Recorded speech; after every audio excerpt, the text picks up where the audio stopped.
Hello, হ্যাঁ বল। মা, দিদি নাকি দুদিন ধরে বাড়িতে আসেনি।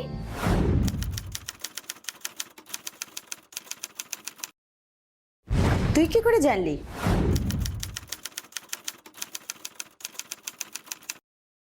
আজ আমাদের এখানে বাসব কাকা এসেছিল, সেই কথায় কথায় বলল যে গতকাল তোমার সঙ্গে নাকি তার দেখা হয়েছিল, আর তুমি নাকি বলেছো যে। আর বলিস না, তোর দিদি দুদিন ধরে যা কাণ্ডটা করলো না, তো আমি আর তোর প্রভাত দা দুজনে মিলে সব জায়গায় খুঁজলাম রে, কোথাও পেলাম না। তারপর তোর মামার বাড়ি, পিসির বাড়ি, সব জায়গায় ফোন করলাম, কিন্তু কারোর কাছেই কোনো খোঁজ পেলাম না। কি জানি কোথায় গেল। কিন্তু দিদি হঠাৎ করে এইভাবে কোথায় চলে গেল, কেন গেল?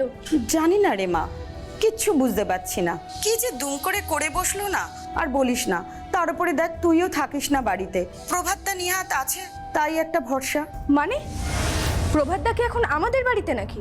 হ্যাঁ, তোর দিদিকে তো সঙ্গে নিয়ে গত 7 দিন ধরে এই বাড়িতে আছে প্রভাত। কিন্তু কেন হঠাৎ দিদিকে সঙ্গে করে নিয়ে কেন? কেন কি রে, দিদির বর তাকে নিয়ে সঙ্গে করে এসেছে, এটাই তো স্বাভাবিক। প্রভাতদা তো দিদিকে ছাড়াও এখানে আসে, তাই না? আর এবার দিদিকে নিয়ে এলো, আর দিদি হারিয়ে গেল। এটা কিন্তু স্বাভাবিক লাগছে না। আরে তুই খামোখা প্রভাতকে এর মধ্যে জড়াচ্ছিস কেন? প্রভাত যে একা একা এই বাড়িতে আসে, সেটা তো আমারই সাহায্য হয়। আর এবারে তো তোর দিদি রুমেলাই তো আসতে চেয়েছিল এই বাড়িতে। দিদি নিজেই এই বাড়িতে আসতে চাইলো, আবার দিদি নিজে থেকেই হারিয়ে গেল। ব্যাপারটা কেমন গোলমেলে লাগছে। গোলমাল? এর মধ্যে আবার গোলমালের কি আছে? দেখ, এমন হয়তো একটা জায়গায় গেছে যেখানে হয়তো আমাদের না জানিয়েই যেতে হবে, সেই জন্যই গেছে। তুমি কি বলছো? দিদি বিকাশদার সঙ্গে গেছে? এটা আমার একদমই বিশ্বাস হচ্ছে না। আচ্ছা, প্রভাতদার সঙ্গে কি কিছু? না না না, ওদের স্বামী স্ত্রীর মধ্যে খুব ভালোই মিল আছে, ওদের মধ্যে কোনো ঝগড়াঝাটি হয়নি। আমার মনে হয় ওই বিকাশই হচ্ছে যত নষ্টের মূলে। প্রথম থেকে আমার ওই ছেলেটাকে না একদম পছন্দ হয়নি। এটা হতে পারে না মা। প্রভাতদা দিদির জীবনে আসার পর থেকে বিকাশদা দিদির মন থেকে অনেক দূরে চলে গেছে। এ কথা কেউ জানুক আর না জানুক, আমি খুব ভালো করে জানি। দূরে গেছিল মানছি, কিন্তু আবার কাছাকাছি আসতে কি আছে বল? আচ্ছা, তোমরা পুলিশের কাছে গিয়েছিলে? পুলিশ? কিন্তু কেন? ও মা, বাড়ির মেয়ে দুদিন ধরে নিখোঁজ, আর তোমরা পুলিশের কাছে একবারও গিয়ে রিপোর্ট করবে না? আচ্ছা, প্রভাতদা কিছু বলেনি? না, তেমন তো কিছু। আচ্ছা ঠিক আছে, প্রভাত আসুক, আমি ওর সঙ্গে এই নিয়ে কথা বলছি। আচ্ছা তুই কবে আসছিস বলতো? খুব তাড়াতাড়ি, পরীক্ষা শেষ হলেই। কি আশ্চর্য, আপনারা বলছেন আপনাদের মেয়ে দুদিন ধরে নিখোঁজ, আর আজ এসছেন মিসিং ডায়েরি করতে। আসলে স্যার, আমরা প্রথমেই ভেবেছিলাম ও হয়তো কোনো আত্মীয় বা কারোর বাড়িতে গেছে, তাই এই গত দুদিন ধরে স্যার আমি আর আমার জামাই মিলে সব জায়গায় খুঁজেছি স্যার। আসলে স্যার, রুমেলা খুব ভালো মেয়ে, ও আমার কথার কোনোদিন কোনো অবাধ্য হয়নি। সেই মেয়ে হঠাৎ করে কোথায় চলে গেল, ওই সময় স্যার আমার না মাথা একদম কাজ করছিল না।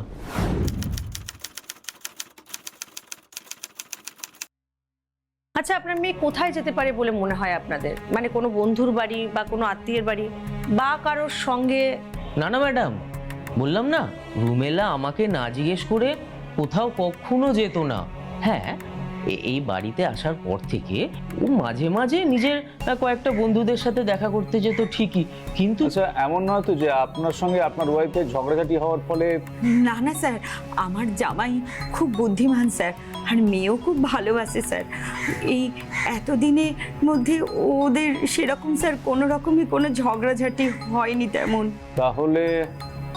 তাহলে কি আপনার সঙ্গে কোনো কারণে?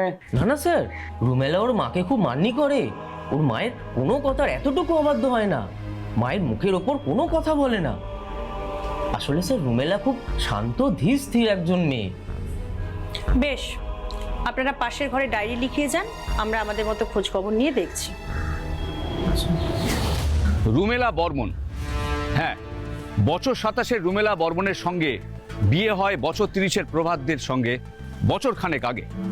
যদিও বিয়ের আগে, মানে 2 বছর আগে থেকে রুমেলার প্রভাতের একটা সম্পর্ক ছিল। বিয়ের পর তাদের বৈবাহিক জীবন খুব সুন্দর কাটতে শুরু করে।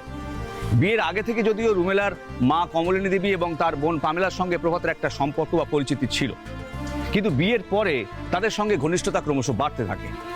রুমেলার বোন পামেলা বর্ধমান ইউনিভার্সিটিতে পড়াশোনা করে, ফলে সে সেখানেই থাকে। কাজেই রুমেলার মা কমলিনী দেবী এবং রুমেলার দায়িত্ব এসে পড়ে প্রভাতের ওপরে। সেই দায়িত্ব প্রভাত সুন্দরভাবে পালন করছিল বলে আমরা জানতে পারি। হঠাৎ একদিন রুমেলা তার বাপের বাড়িতে গিয়ে নিখোঁজ হয়ে যায়। আমরা এও জানতে পারি যে রুমেলা ও পামেলার মধ্যে সম্পর্ক ছিল ভীষণ ভালো, মানে প্রিয় বান্ধবীর মতো। কিন্তু প্রশ্ন হচ্ছে, রুমেলা বাপের বাড়িতে গিয়ে নিখোঁজ হয়ে গেল কেন, আর কোথায় বা গেল? কি আপনাদের মনে সেই প্রশ্ন হচ্ছে না? চলুন এই প্রশ্নের উত্তর পেতে গেলে ক্রাইম ডায়েরিতে দেখতে হবে আজকের এই রোমহর্ষক পর্ব।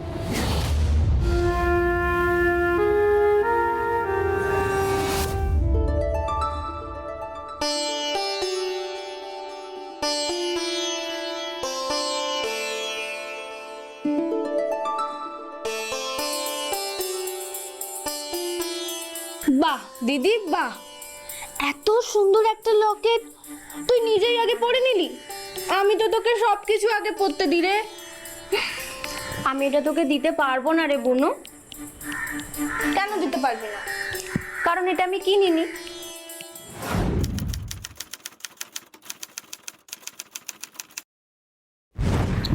তুই কিনিসনি তো কি হয়েছে? আমাকেও যখন আমার বন্ধুরা কিছু দেয় আমি তো সেগুলো তোকে পড়তে দিই। তাহলে আরে এটা আমাকে কোনো বন্ধু দেয়নি, তুই কিনিসনি, কোনো বন্ধু দেয়নি, তাহলে এটা পেলি কোথা থেকে? প্রভাতদা দিয়েছে নাকি? হ্যাঁ, কিন্তু তুই এটা পড়তে পারবি না। কেন? কারণ এর একদিকে আমার ছবি আছে আর একদিকে তোর প্রভাতদার। তাই বুঝি? দেখ দেখ। আরে বাহ, প্রভাতদা তো হেভি রোমান্টিক। আমি জানতাম প্রভাতদা ভালো কথা বলতে পারে, কিন্তু এতটা রোমান্টিক সেটা তো জানতাম না। ওই কথার জালেই তো তোমার প্রভাতদা আমায় ভাসিয়েছে, তুমি তো জানো সেটা। তবে ছেলেটা খুব ভালো জানিস, আর সব থেকে বড় কথা ও আমায় খুব ভালোবাসে। তুই খুশি তো? খুব। আর মায়ের সাথে ওর সম্পর্কটা এত ভালো না, আমার খুব নিশ্চিন্ত লাগে রে। আর মাই তো চেয়েছিল যাতে তুই প্রভাতদাকে বিয়ে করিস। হ্যাঁ, আমি ভেবেছিলাম বিকাশকে হয়তো কোনোদিনও ভুলতেই পারবো না, কিন্তু তোর প্রভাতদা আমার জীবনে আসার পর আমি সবটা ভুলে গেছি, সবটা। তুই খুশি আছিস দেখে আমার খুব ভালো লাগছে, বিশ্বাস কর। এত ভালো ছিলিস যখন তুই দিদি, তাহলে তুই হঠাৎ করে কোথায় চলে গেলি? কেন গেলি? আমাকে জানতেই হবে। ধুর, এই পরীক্ষাটার জন্য আমি যেতেও পারছি না। এইবার শেষ হলেই আমি বাড়ি যাব। তোকে ঠিক খুঁজে বের করবো রে দিদি।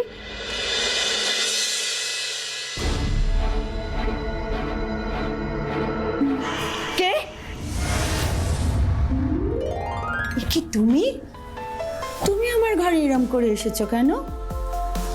তো কি করব? আমি তো তোমার নামেই সব, অথচ আমাকে থাকতে দিয়েছো তোমার ঘরের থেকে সেই কত দূরে একটা ঘরে। আর এই এতটা আসতে গিয়ে কেউ যদি আমায় দেখে ফেলে যে আমি এখন চুপি চুপি তোমার ঘরে আসছি, তখন তাই তো এইটা। তোমাকে এখন আর কে আসতে বাধা দেবে আমার ঘরে শুনি? যে পথের কাঁটাটা ছিল তাকে তোমাকে সরিয়েই দিয়েছি, তবে কিসের বাধা? কাঁটা সরিয়েছি ঠিকই, তবে আষ্টানি গন্ধটা কেমন যেন যাচ্ছে না। যতদিন না রুমেলার কেসটা পুরোপুরি ধামাচাপা পড়ে যাচ্ছে, ততদিন আমাদের কিন্তু খুব সাবধানে থাকতে হবে। স্যার ডেকেছিলেন? ও হ্যাঁ, তোমাকে ডেকেছিলাম। শোনো, ওই সেদিন যে ভদ্রমহিলা জামাইকে সঙ্গে করে নিয়ে এলেন, ওনার মেয়ের নিখোঁজ হওয়ার জন্য একটা মিসিং ডায়েরি করে গেলেন, সে ব্যাপারে তুমি কোনো খোঁজ খবর করেছো? হ্যাঁ স্যার, আমি রুমেলা বর্মনের বাপের বাড়ি কমলিনী বর্মনের বাড়ির আশপাশটা ভালো করে খোঁজ নিয়ে দেখেছি। সেদিন রুমেলাকে কেউই বাড়ি থেকে বেরোতে দেখেনি স্যার। আর রুমেলার ব্যাপারে প্রভাত আর কমলিনী দেবী যে কথাটা আমাদের বলেছিলেন সেটা কিন্তু সত্যি। রুমেলা খুবই শান্ত স্বভাবের মেয়ে ছিল। তাহলে তো খুব চিন্তার বিষয় হয়ে গেল পূজা। ওরকম একজন শান্তশিষ্ট মেয়ে বাড়ি থেকে হঠাৎ বেরিয়ে গেল কেন? তাহলে কি ওদের নিজেদের মধ্যে কিছু ঘটেছিল? স্যার ঠিক এই ব্যাপারটা আমারও সন্দেহ হয়েছিল, আর ঠিক তার কারণেই আমি রুমেলার নাম্বারটা আইটি সেলকে দিই। সেখান থেকে কিন্তু স্যার একটা বিষয় উঠে এসেছে। বিষয়? কি বিষয়? স্যার, রুমেলার ইদানিং একটা ছেলের সঙ্গে কথা হতো, ছেলেটির নাম বিকাশ। আর আমি খোঁজ খবর নিয়ে জেনেছি যে প্রভাতের সঙ্গে বিয়ে হওয়ার আগে রুমেলার এই বিকাশের সঙ্গে সম্পর্ক ছিল। তারপর কোনো কারণে বিকাশই সেই সম্পর্কটা থেকে বেরিয়ে আসে। স্যার, তারপর কিন্তু বছর 3 ওদের কোনো যোগাযোগ ছিল না। আচ্ছা, তাহলে পূজা ওই বিকাশের সঙ্গে নতুন করে কবে আবার যোগাযোগ শুরু হলো? দিন 7 আগে স্যার। দিন 7 আগে বিকাশের সঙ্গে রুমেলার বেশ কয়েকবার কথা হয়েছে। আর আমি ওদের চ্যাট হিস্ট্রি ঘেটে দেখেছি যে রুমেলা নিখোঁজ হওয়ার কয়েকদিন আগে থেকেই বেশ অশান্তিতে ছিল। অশান্তি? তাহলে তো পূজা, তাহলে তো এখানে একটা পরকীয়ার অ্যাঙ্গেল দেখা যাচ্ছে। কিন্তু রুমেলার বৈবাহিক সম্পর্ক খুব ভালো ছিল, ওর মায়ের সঙ্গে ওর হাজব্যান্ডের সম্পর্ক খুব ভালো ছিল। তাহলে শুধু শুধু পূজা রুমেলা কেন পরকীয়ায় জড়াতে যাবে? এই বিষয়টা তো আমারও সন্দেহ হয়েছে স্যার। আমিও ঠিক বুঝতে পারছি না যে কোন কারণে রুমেলা প্রাক্তন প্রেমিকের কাছে ছুটে গিয়েছিল, আর রুমেলার মনে কি এমন অশান্তি ছিল। জানতে হবে পূজা, জানতে হবে। তুমি ওই বিকাশকে ডেকে পাঠাও, ওর সঙ্গে কথা বলে সমস্ত বিষয়টা ডিটেলে জানতে হবে। Okay sir.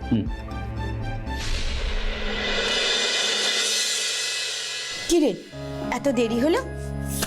রাস্তায় জ্যাম ছিল আর বাসটাও আসতে দেরি করলো। প্রভাতদা বাড়িতে নেই? না রে, ওকে একটু বাজারে পাঠিয়েছি। তুই এতদিন বাদে আসছিস, তাই একটু মাংস আনতে বললাম। মাংস? মা,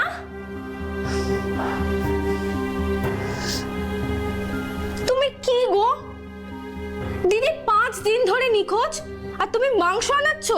এটা কি মানায়? জীবনটা কারোর জন্য থেমে থাকে না রে মা। আর তাছাড়া আজ এতদিন হয়ে গেল মেয়েটা নিখোঁজ। আমার তো মনে হয় ওই বিকাশের সঙ্গেই ও কোথাও। বিকাশ দা কিছু করেনি মা, তুমি এসব বাজে বাজে কথা বলো না। তাছাড়া দিদির তো কোনো বিপদ আপদ হতে পারে। কেউ যদি কাউকে না বলে বাড়ি থেকে চলে যায়, কখনো কি কারোর বিপদ হয় শুনেছিস?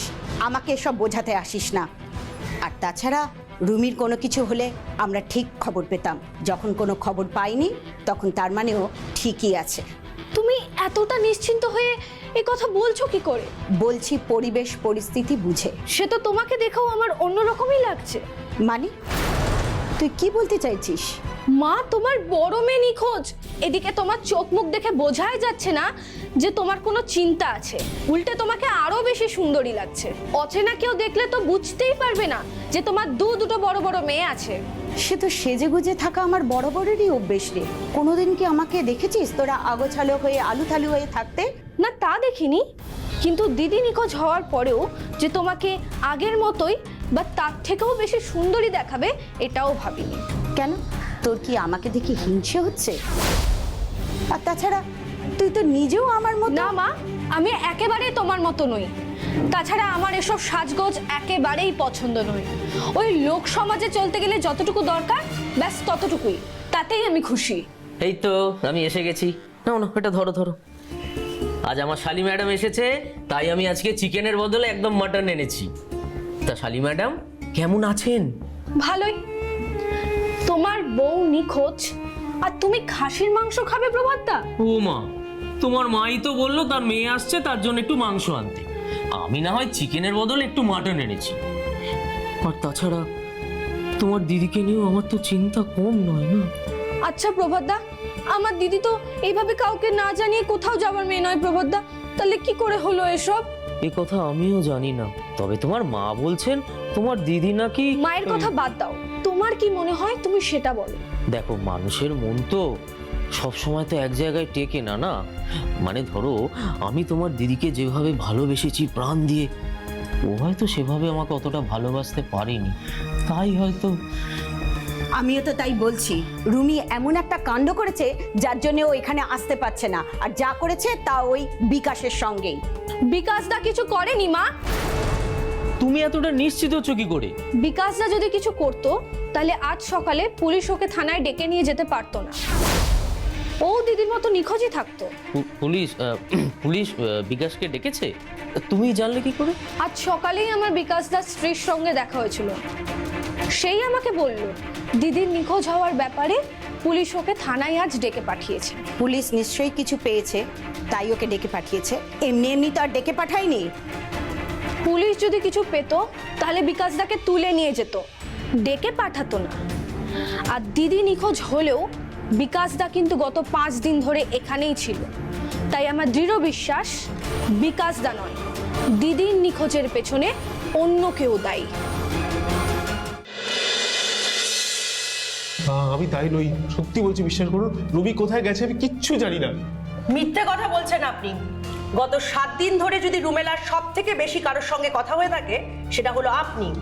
এমনকি নিখোঁজ হওয়ার আগের দিনও আপনার সঙ্গে ওর ফোনে কথা হয়েছিল। আমি তো একবারের জন্য অস্বীকার করছি না। বললাম তো 3 বছর বাদে রুমেলাই প্রথম আমার সঙ্গে যোগাযোগ করেছিল। আমি ওর সঙ্গে কোনো রকম যোগাযোগ করিনি, সত্যি বলছি। আমার বাড়িতে বউ আছে, আমার 3 বছর একটা ছেলে আছে, আমি কেন এসব করতে যাব বলুন?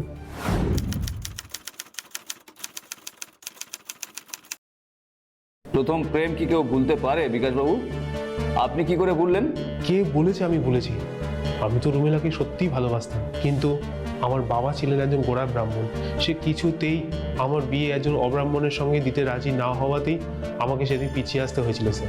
কিন্তু এরকম তো হতে পারে যে রুমেলা দেবীর ডাকে সাড়া দিয়ে আপনার ওই পুরনো প্রেমটা নতুন করে চাগাড় দিয়ে উঠেছিল। না না স্যার, সেরকম কিছু নয়, বিশ্বাস করুন। আর রুমেলা সেদিনকে আমার কাছে কেবল সাহায্যই চাইছিল। কি ব্যাপারে? রুমেলা সেদিন খুব টেনশনে ছিল।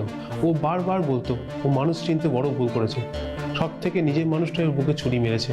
কিন্তু কি কারণ আমি বারবার ওর কাছ থেকে জানতে চাওয়ার পরও ও আমাকে ফোনে একবারও কিচ্ছু জানায়নি। আর ও যেদিন নিখোঁজ হলো তার পরের দিনই আমার সঙ্গেও দেখা করার কথা ছিল স্যার।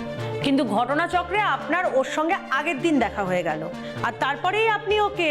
না না, সেরকম কিছু না। আরে আমি তোকে সামনাসামনি দেখলামই তো প্রায় 2 বছর পর, তাও ও যেদিন বাপের বাড়ি এলো সেদিন, আর সেটাও অনিচ্ছাকৃত। আপনারা দরকার হলে আমার কল রেকর্ড চেক করতে পারেন, আমি ওর সঙ্গে ফোনে কথা বলার সময় প্রতিটা কল রেকর্ড করেছি।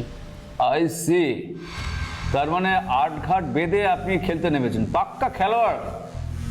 আপনাদের কোথাও ভুল হচ্ছে স্যার, রুবেলা নিখোঁজ হওয়ার পেছনে আমি দায়ী নই, একেবারেই নই।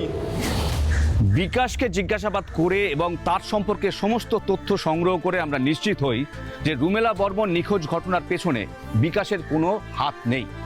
তাছাড়া রুমেলা ও বিকাশের কল রেকর্ড এবং চ্যাট হিস্ট্রি চেক করে আমরা কোনো রকম সন্দেহজনক তথ্য পাইনি। এবং রুমেলা যেদিনকে নিখোঁজ হয়েছিল সেদিন কিন্তু বিকাশ বাড়িতেই ছিল। কাজেই বিকাশ যে এই কাজটা করেছে বা কাউকে দিয়ে করিয়েছে এরকম ভাবাটা আমাদের কাছে একেবারে বোকামো ছিল। কিন্তু প্রশ্ন থেকে যাচ্ছে একটাই, রুমেলা বর্মন তাহলে গেল কোথায়? আর কেনই বা তার মাকে ছেড়ে, তার স্বামী সংসারকে ছেড়ে নিখোঁজ হলো? চলুন দেখি তারপর কি ঘটেছিল। স্যার, হ্যাঁ, আমাকে কিন্তু রুমেলা বর্মনের কেসটা ক্রমশ ভাবিয়ে তুলছে। মানে আমি বুঝতেই পারছি না এত শান্তশিষ্ট মেয়ের নিখোঁজ হওয়ার পেছনে কি কারণ থাকতে পারে। পূজা, তুমি এখনো ভাবছো যে রুমেলা বর্মন নিখোঁজ হয়েছে? মানে আপনি কি বলতে চাইছেন স্যার? আমি বলতে চাইছি না পূজা, আমার দৃঢ় বিশ্বাস রুমেলা বর্মনের সঙ্গে ভয়ঙ্কর কিছু একটা ঘটেছে। কারণ রুমেলা বর্মন যদি নিখোঁজ হতো তাহলে আশেপাশে থানা থেকে ওর সম্পর্কে আমরা খবর ঠিক পেতাম। স্যার, তার মানে তো পূজা, পূজা, আমার মন বলছে খুব বড় একটা ক্রাইম ঘটে গেছে। কিন্তু প্রশ্ন হচ্ছে ক্রাইমটা কিভাবে ঘটলো আর ঘটালোই বা কে? শোনো, আমার মনে হয় রুমেলা বর্মনের বাড়ির লোকেদের সঙ্গে কথা বলাটা দরকার। স্যার, হ্যাঁ, বলছি আমার আপনার সঙ্গে কিছু কথা ছিল। আপনি আপনি কে?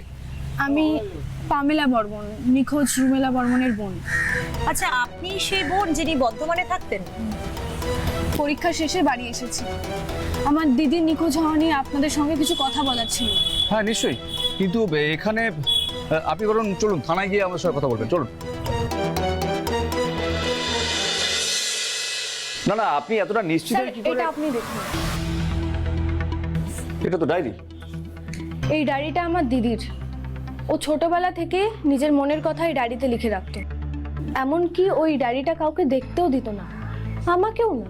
শুধু এই ডায়েরি দেখেই আপনি নিশ্চিন্ত হয়ে গেলেন? শুধু এই ডায়েরি দেখে নয়, কদিন ধরে আমার মনটা খুব কুড়াচ্ছে। আবার কেন জানি না মনে হচ্ছে প্রভাতের এই হঠাৎ করে স্বভাবের পরিবর্তনটা আমাদের সুখী দাম্পত্য জীবনটাকে একেবারে শেষ করে দিচ্ছে। দিদি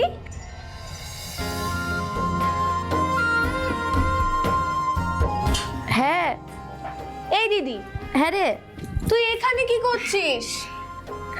গোটা বাড়িতে তো আর কেউ নেই, তাহলে বাইরের দরজাটা এইভাবে হাট করে কেন খুলে রেখেছিস? ও ওটা, আরে ও তোর প্রভাতদা, ও তো কখন ফেরে তার কোনো ঠিকই থাকে না আজকাল।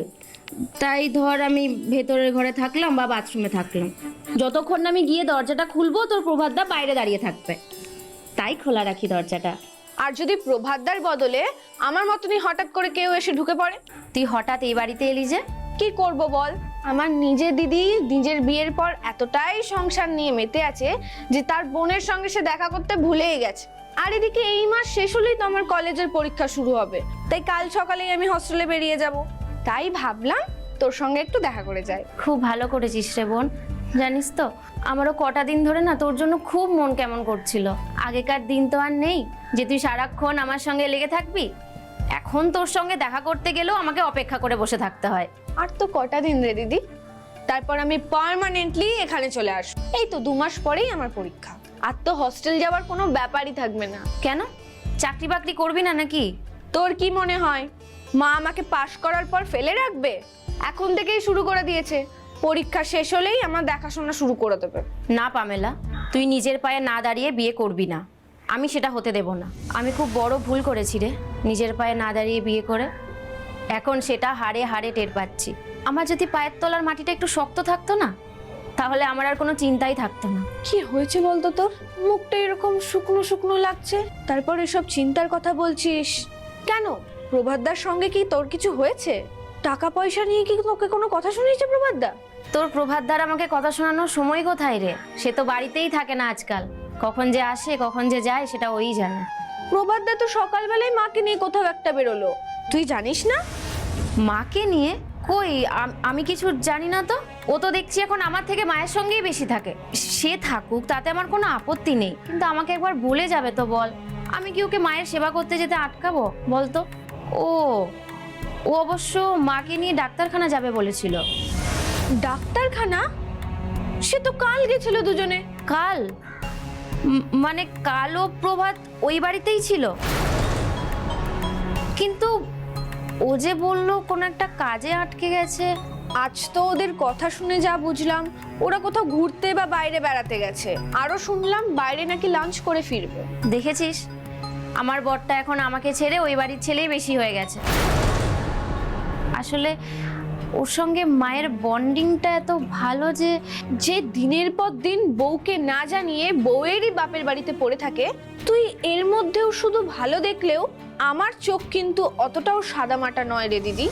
মানে কি বলতে চাইছিস তুই? দেখ দিদি, আগে আমি ছোট ছিলাম তাই আমি অত কিছু বুঝতাম না, কিন্তু এখন আমি বড় হয়ে গেছি। বাবা মারা যাওয়ার পর থেকেই মায়ের এই সাজগোজ বেড়ে যাওয়া, নিজের শরীরের বয়সের ছাপ লুকিয়ে নিজেকে যুবতী সাজিয়ে রাখা, এগুলো তোর কাছে অস্বাভাবিক লাগে না? বুনু, তুই কিন্তু আমাদের মায়ের সম্পর্কে কথা বলছিস। আর তাছাড়া কোনো মানুষ যদি তার শরীরের যত্ন নেয়, নিজেকে ইয়ং রাখে, তাতে অস্বাভাবিকের কি আছে? প্রভাতদার এই সকাল থেকে রাত অবধি মায়ের সঙ্গে থাকা, তাকে নিয়ে এদিক সেদিক ঘুরে বেড়ানো, এগুলো তোর অস্বাভাবিক লাগে না? অস্বাভাবিক লাগলেও আমার আর কি করার আছে বোন? আমার কে আছে আর? আমি কোথায় যাব, কার কাছে থাকবো? কেন? আমি আছি, তুই আমাকে আর 2 মাস সময় দে, আমি ঠিক একটা চাকরি জোগাড় করে নেব, দি তোকে আমি আমার সঙ্গে নিয়ে যাব। তুই নিজের লাইফ নিজে লিড করবি। তুই তো আমাকে ছোটবেলা থেকে আগলে রেখেছিস রে দিদি, তুই আমার সব থেকে কাছের বন্ধু। আর যখন আমার সময় এসেছে, আমি তোকে কিছুতেই এই কষ্টের মধ্যে থাকতে দেব না, কিছুতেই না। তাছাড়া আমার কাছে আরও একটা প্রমাণ আছে। আরও একটা প্রমাণ? কি প্রমাণ?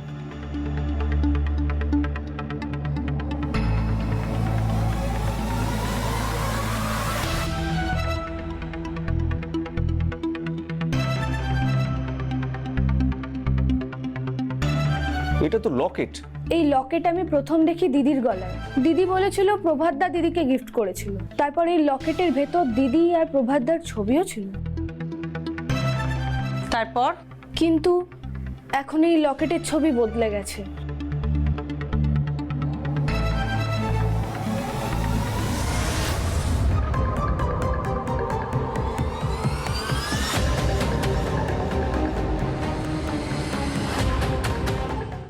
আচ্ছা আমাকে বলুন তো যে এরকম সন্দেহ আপনার মনে এলো কেন? না মানে এরকম ভাবনা আপনার মনে এলো কোথায়? আমার মনে তো এই ভাবনা কল্পনাতেও আসেনি স্যার। তবে আমার মাথায় প্রথম এই ভাবনা ঢোকাই আমাদেরই পাড়ার এক কাকা, স্বপন কাকা। পামেলা, পামেলা শোন। বলো স্বপন কাকা, কিছু বলবে? হ্যাঁ রে, শুনছি নাকি কদিন ধরে তো দিদিকে খুঁজে পাওয়া যাচ্ছে না। কবে থেকে হলো এরকমটা? ঠিকই শুনেছো, গত সপ্তাহ থেকেই দিদিকে খুঁজে পাওয়া যাচ্ছে না।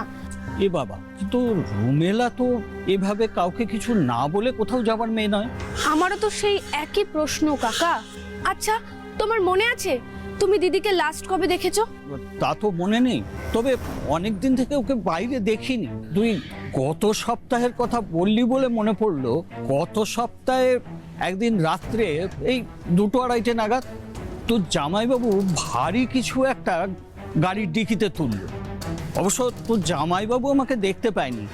ভারী জিনিস মানে? তোর জামাইবাবু লম্বা মতন কিছু একটা চাদরে মুড়ে টানতে টানতে ঘরের বাইরে নিয়ে এলো। তারপর অনেক কষ্টে ডিকিতে তুললো, তারপর সে বেরিয়ে গেল।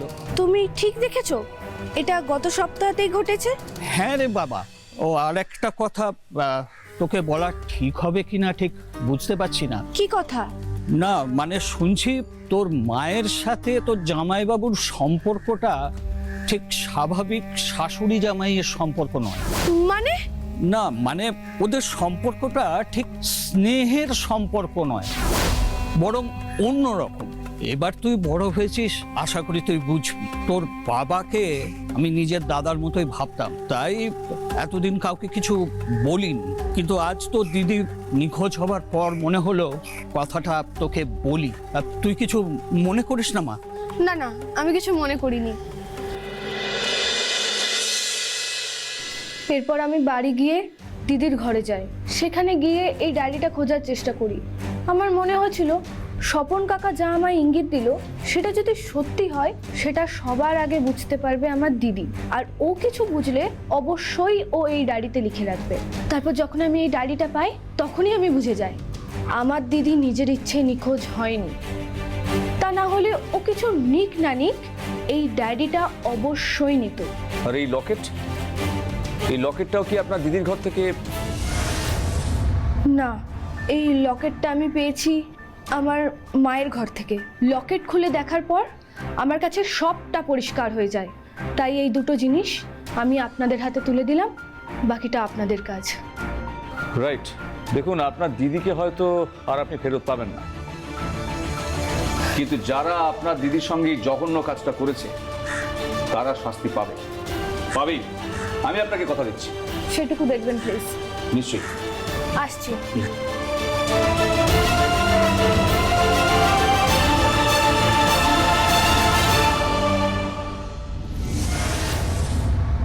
পূজা, ইয়েস স্যার।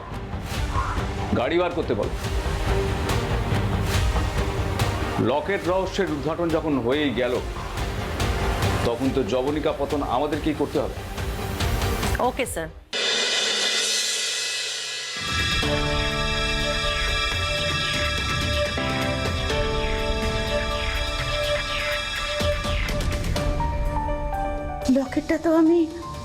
লকেটটা তো আমি ওই লকারের মধ্যেই রেখেছিলাম। তাহলে তাহলে কোথায় রাখলাম লকেটটা? কোথায় গেল লকেটটা? তুমি এখানে? আচ্ছা শোনো, এক্ষুনি আমাদের এখান থেকে বেরিয়ে যেতে হবে। কোথায়? জানি না, তবে এক্ষুনি আমাদের এই এলাকা ছেড়ে চলে যেতে হবে, না হলে কিন্তু আমাদের চরম সর্বনাশ হয়ে যাবে। কেন? কি হয়েছে বলবে তো? এতক্ষণে বোধহয় পুলিশ সবটা জেনে ফেলেছে। পুলিশ? পুলিশ কি করে জানলো? সে কথা তোমার ছোট মেয়ে এলেই জিজ্ঞেস করো। ও আজকে সকালে থানায় গিয়েছিল, ওসির সাথে কথা বলে এসেছে। পামেলা? পামেলা থানায় গিয়েছিল? কই, আমাকে তো কিছু বলেনি। তোমার নামে নালিশ করতে যাবে, আবার তোমাকেই বলে যাবে? বাহ, ও কিন্তু সবটা জেনেই গেছে। পামেলার কাছ থেকে সমস্ত তথ্য প্রমাণ পাওয়ার পর যেমন আমাদের আর কোনো সন্দেহের অবকাশ রইল না, তেমনি প্রভাত আর কমলিনী ততক্ষণে বুঝতে পেরে গেছে তাদের অপরাধ সকলের সামনে আসাটা শুধুমাত্র সময়ের অপেক্ষায়। তবুও তারা নিজেদেরকে বাঁচাতে একটা গাড়ি নিয়ে পালালো। এদিকে আমরা কমলিনীর বাড়িতে গিয়ে কাউকে না পেয়ে সবটা বুঝতে পারি, আর সঙ্গে সঙ্গে ফলো করি তাদের গাড়িটাকে।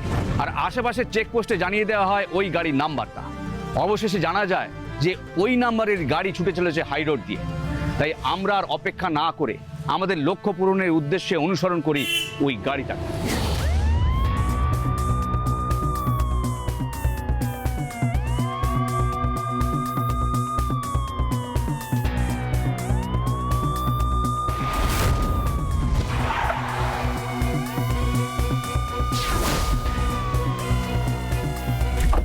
নামুন নামুন নামুন, গাড়ি থেকে নামুন। কিছু করিনি, ফাট, ফাট। আমরা কিছু করিনি, আমরা করিনি। কিছু করিনি, কিছু করিনি, আমরা কিছু করিনি। চলো। আরে কিছু করিনি আমরা।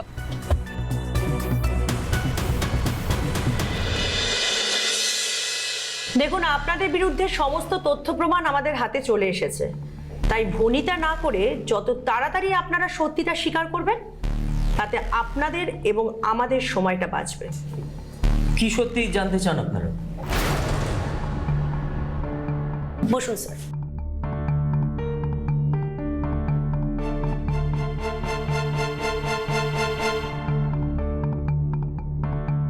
রুমেলা বর্মনকে মারলেন কেন?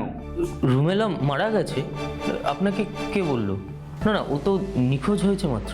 হয়নি, আপনারা ওকে নিখোঁজ করেছেন। আপনারা দুজন মিলে এই কাজ করেছেন। বলুন, রুমেলাকে কোথায় নিখোঁজ করেছেন আর কেনই বা করেছেন? আমরা কিচ্ছু জানি না, আমরা কিচ্ছু করিনি। আপনারা আমার মেয়েকে খুঁজে না পেয়ে আমাদের উপরে শুধুমুধু দায় চাপিয়ে দিচ্ছেন। কেন বলুন তো? আমরা আপনাদের উপর কোনো দায় চাপাচ্ছি না। কি প্রমাণ আছে আপনাদের কাছে যে আমরা এই কাজ করেছি? প্রমাণ? আমাদের কাছে সব থেকে বড় প্রমাণ আছে আপনার মেয়ের হাতের লেখা ডায়েরি। ডায়েরিতে সবটা লেখা আছে কমলিনী দেবী, সবটা। আপনি খুব ভালো করে জানতেন যে আপনার মেয়ের সঙ্গে প্রভাতের সম্পর্কের আগে থেকে আপনার সঙ্গে প্রভাতের সম্পর্ক ছিল।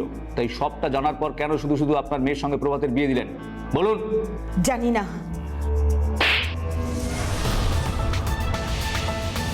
আপনি যতক্ষণ না মুখ খুলবেন ততক্ষণ কিন্তু এই হাতটা চলতেই থাকবে। বলুন। প্রভাতের সঙ্গে আমার সম্পর্ক তৈরি হয়েছিল ওদের বাবা মারা যাওয়ার প্রায় 3-4 বছর পরে। সম্পর্কটা গভীর থেকে আরো গভীরতর হয়। এত যখন গভীর সম্পর্ক ছিল আপনাদের, তখন প্রভাতের সঙ্গে মেয়ের বিয়ে দিলেন কেন? আসলে সমাজের নজরে আমাদের এই সম্পর্ক কোনোদিনই স্বীকৃতি পাবে না। আর দ্বিতীয়ত, আমি ভেবেছিলাম আমার বড় মেয়ের সঙ্গে বিয়ে দিলে সারাটা জীবন প্রভাত আমার হয়েই থাকবে। সেই জন্যই আপনি আপনার মেয়ের জীবনটা এইভাবে শেষ করে দিলেন। বিয়ের পর তো সব ভালো ছিল, সবটা। তাহলে কেন আপনার মেয়েকে এইভাবে মারতে হলো বলুন? বলুন, চুপ করে থাকবেন না। রুমেলা আমাদের দুজনকে একসাথে দেখে নিয়েছিল, আর তাই। রুমেলা যদি এক্ষুনি চলে আসে? কেউ আসবে না। তোমার মেয়েকে আমি এখন অনেক কাজ দিয়ে এসেছি। তাছাড়া এই বাড়িতে আসার পর থেকে তোমার কাছে আমি তো আর আসতেই পারিনি, অথচ প্রতি রাতে তোমার এই সুন্দর শরীরটা আমায় হাতছানি দিয়ে ডাকে। আর কত উপেক্ষা করে থাকা চাই বলো? আপনি যখন ডাকে রাতেই আসতে পারো, থাকতে পারছি না, তোমাকে ছাড়া আমি থাকতে পারছি না সোনা। তোমার মেয়ে যখন আমাদের বাড়িতে থাকতো তখন তো যখন খুশি আমি তোমার কাছে আসতে পারতাম। এখন তোমার মেয়ে আমাদের এই তোমার এই বাড়িতে আসার পর থেকে আমাদের সব বেঁচতে গেল।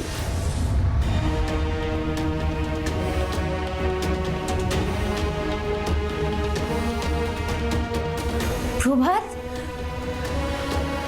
মা,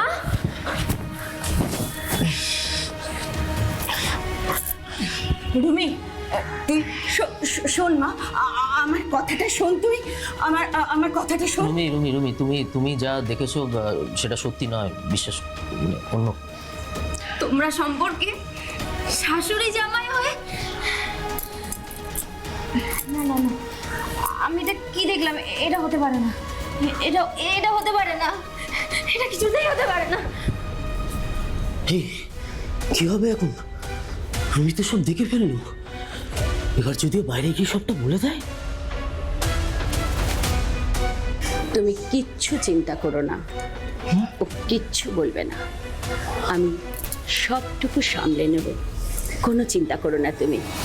তারপর আপনি গেলেন আপনার মেয়েকে বোঝাতে যে আপনার আর আপনার জামাইয়ের সঙ্গে সম্পর্কের ইকুয়েশনটা ঠিক কি, কিন্তু সে যখন বুঝতে চাইলো না তখন আপনি তাকে মেরে ফেললেন, তাই তো? না, সেদিন যখন রুমিলের সঙ্গে আমি কথা বলতে গেছিলাম সেদিন আমি একটু উত্তেজিত হয়ে গেছিলাম ঠিকই, কিন্তু আমি ওকে মারতে চাইনি। হাজার হোক, ও তো আমার মেয়ে, আমি মা হয়ে কি? থাক, মা শব্দটা আপনি আপনার মুখ থেকে নাই বা বললেন, কারণ মা মেয়ের সম্পর্কটা আপনি নিজের হাতে শেষ করেছেন, তাই না? না না, আমি একদমই চাইনি, আমি একদম চাইনি এটা। তাই তো সেদিন আমি ওর ঘরে ওকে বোঝাতে গেছিলাম। শোন রে মা, তোর বাবা মারা যাবার পর থেকে আমি তোদের মানুষ করার জন্যে কোনো দিন নিজের বিয়ের কথা কল্পনাও করিনি, কিন্তু যেদিন থেকে আমি প্রভাতকে দেখলাম সেদিন থেকে আমি ওর উপরে আকৃষ্ট হতে শুরু করলাম। তারপর আমাদের সম্পর্কটা গভীর থেকে গভীরতর হলো রে মা। এসব কথা তুমি আমাকে কেন বলছো মা? তুমি প্রভাতকে ভালোবাসতে, সেটা ঠিক আছে, কিন্তু তারপর সেই তুমি আমাকে ওকে বিয়ে করার জন্য এত জোর করলে কেন মা? কারণ আমি চেয়েছিলাম প্রভাতকে সারাটা জীবন নিজের করে রাখতে, কিন্তু ওকে তো আমি কোনো বন্ধনে জড়াতে পারবো না। তাই ভাবলাম তোমার এই ভাবনার জন্য তোমার মেয়ের জীবনটা যে নষ্ট হয়ে গেল মা। না রে মা, তোর জীবন নষ্ট হয়নি রে রুমেলা, প্রভাত তো তোরই। এ কেমন আমার মা, যে মাসের বেশিরভাগ দিন আমার সঙ্গে না থেকে তোমার সঙ্গে রাত কাটায়, যে দিনে আমার নাম না নিয়ে তোমার নাম নেয়। আমি তো এতদিন ভাবতাম ও তোমাকে মায়ের মতো, কিন্তু এখন তো জানলাম। শোন, আমি যা করেছি আমাদের দুজনের ভালোর জন্যই করেছি। প্রভাতকে আমাদের দুজনেরই দরকার, তাই তাই তাই কি মা? তাই আমাকে এখন আমার হাজবেন্ডকে আমার মায়ের সঙ্গে ভাগ করে নিতে হবে? ছি, আমি পারবো না মা, তুমি প্রভাতকে ভুলে যাও, আমি আজই ওকে নিয়ে অন্য কোথাও চলে যাব। আমার কথাটা শোন না, এরকম করিস না প্লিজ, এরকম তুই করিস না। আমার এই অন্ধকারে বুড়িয়ে যাওয়া জীবনটা প্রভাতই তো আলো রে, আর ওকে তুই যদি নিয়ে চলে যাস তাহলে যে আমি শেষ হয়ে যাব রে, আমি শেষ হয়ে যাব। শেষ হলে হবে? তোমাকে বাঁচিয়ে রাখার জন্য এখন আমাকে আমার হাজবেন্ডকে তোমার সঙ্গে ভাগ করে নিতে হবে? আমি পারবো না মা। দেখো, বিয়েটা যখন তুমি দিয়েছো তখন তার খেসারত তোমাকেই দিতে হবে, আর দরকার হলে আমি থানা পুলিশ করব। আমার কথাটা একটু শোন মা, প্লিজ আমার কথাটা একটু শোন তুই। কিছু তো বোঝার নেই মা, প্রভাত আমার, ও শুধু আমারই থাকবে। আমি ওর জীবনে তোমার কোনো ছায়া পড়তে দেব না, কিছুতেই না। আমার প্রভাতকে আমার কাছ থেকে কেউ কোনো দিন সরিয়ে নিতে পারবে না, বুঝলি রুমেলা? আমি আমার প্রভাতের জন্য সব কিছু করতে পারি। আমি যদি তোর সঙ্গে প্রভাতকে বিয়ে দিতে পারি, সেটা কিন্তু আবার ভাঙতেও পারি, এটা জানবি। তুমি পারবে না মা, আমার জীবনে তোমাকে আর আমি কোনো দাগ কাটতে দেব না।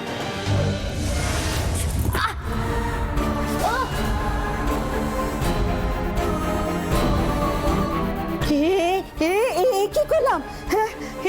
কি করলাম আমি? কি করলাম? রুমি, রুমি, প্রভাত, প্রভাত, কি করলাম?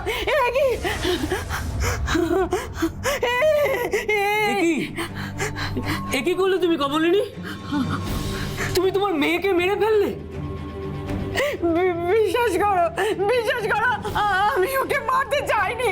বিশ্বাস করো, আমি ওকে মারতে চাইনি।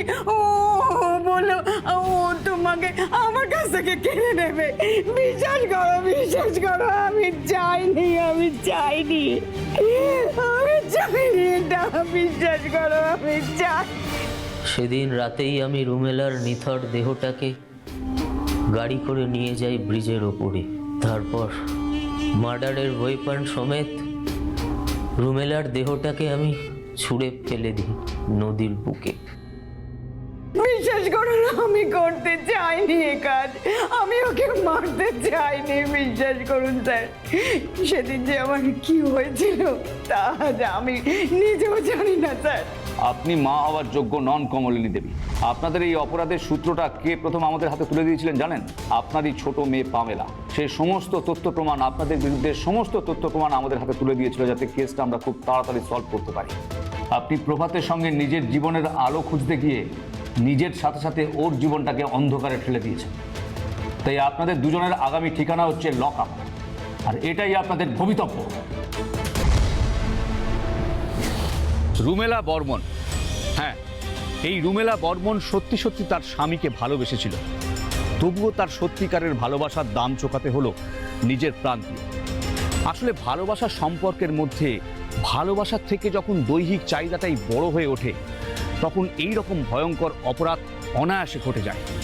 কারণ চাহিদা মানুষকে এমন অনেক কাজ করাতে পারে যা তাদের সাধারণ রুচি প্রবৃত্তির বাইরে, আর মানুষ সাধারণ রুচি প্রবৃত্তির বাইরে গেলেই এই রকম ভয়ঙ্কর অপরাধ মুহূর্তের মধ্যে ঘটিয়ে ফেলে। কি এইরকম মানুষজন আপনার আশেপাশে ঘুরছে না তো? ঠিক জানেন তো?